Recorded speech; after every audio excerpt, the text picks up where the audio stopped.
Welcome. Today, we're diving into the world of English grammar, focusing on the past continuous tense.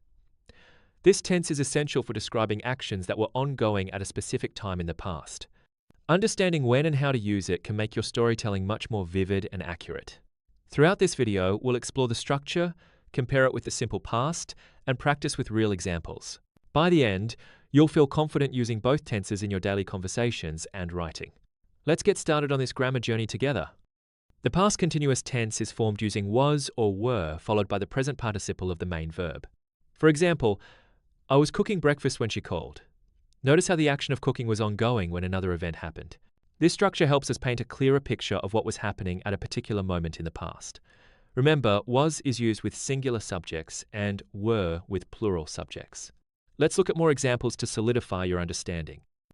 Let's see the past continuous in action. Consider the sentence, "We were talking on the phone at the time." Here, the action of talking was happening over a period in the past. This tense is perfect for setting the scene or background in a story. It helps listeners or readers understand that something was already in progress when another event occurred. Using the past continuous makes your language richer and more descriptive. Now, let's compare the simple past and past continuous tenses. The simple past describes completed actions like I phoned her. In contrast, the past continuous describes actions that were ongoing, such as I was phoning her. Understanding the difference helps you express the timing and duration of events more accurately. This distinction is crucial for clear communication, especially when telling stories or explaining sequences of events. Let's practice with an example. I was sleeping. I didn't hear the doorbell. Here, was sleeping shows an ongoing action in the past, which explains why the person didn't hear the doorbell. Using the past continuous helps clarify that the action was in progress when something else happened. Try to think of similar situations from your own life where you can use this tense. Next, consider, I phoned her many times, but she didn't answer. This sentence uses the simple past because the action is complete and repeated. There's no need to show that the action was ongoing. The simple past is direct and to the point, making it ideal for listing completed actions or events. Questions in the past continuous are also common. For example, what were you doing then? The answer might be, I was watching TV. This structure is useful when you want to know about an ongoing action at a specific time in the past. Practice forming questions and answers using this tense to improve your fluency. Let's look at storytelling. He stole money from the rich and gave it to the poor.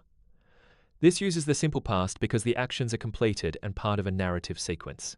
When telling stories, use the simple past for main events and the past continuous for background actions. This combination makes your stories more engaging and easier to follow. Consider this. The train arrived at 6:3. This is a clear example of the simple past, used to state a specific event that happened at a definite time. Use the simple past for actions that are finished and not ongoing. This helps your listener or reader understand the timeline of events. Here's another example. The children were sleeping when their mother got home. The past continuous describes the background action, while the simple past marks the event that interrupted it. This structure is common in English and helps clarify the relationship between two past actions. Try using this pattern in your own sentences to describe similar situations. Let's practice with contrasting actions. I cooked dinner while Mike tidied the house. Both actions are in the simple past, showing they happened one after the other or at the same time, but are seen as completed. If you want to show one action was ongoing, use the past continuous. I was having dinner when the lights went out. This subtle difference changes the meaning and flow of your story. To wrap up, remember, use the past continuous for ongoing actions and the simple past for completed events. Practice by making your own sentences, mixing both tenses to describe stories or personal experiences. For example, as I was walking down the street, I saw a strange sight. Or, I bought a car last month. The more you practice, the more natural these tenses will feel. Keep experimenting, and soon you'll master both.